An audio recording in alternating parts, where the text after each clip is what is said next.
Est-ce que le réchauffement climatique a de réelles conséquences néfastes sur l'océan?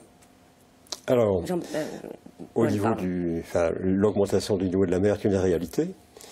Et donc, si la situation ne change pas en termes d'émissions de gaz à effet de serre, donc on peut se projeter jusqu'à la fin du siècle.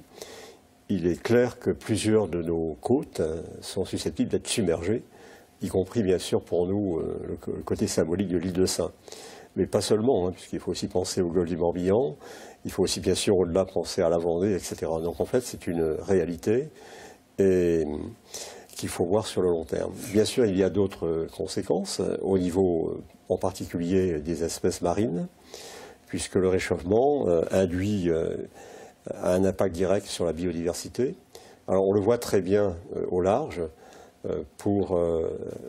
sur le recrutement des stocks de cabillaud en particulier. Alors plus près de nos côtes, sur les eaux côtières bretonnes, pour l'instant il n'y a pas grand-chose de net, à part pour quelques espèces de bigorneaux qui vont donc migrer et une espèce d'huître. Alors, les discours en matière de réchauffement climatique sont souvent alarmistes. Est-ce que la déclaration de Brest ou les conclusions de ce colloque vont dans ce sens?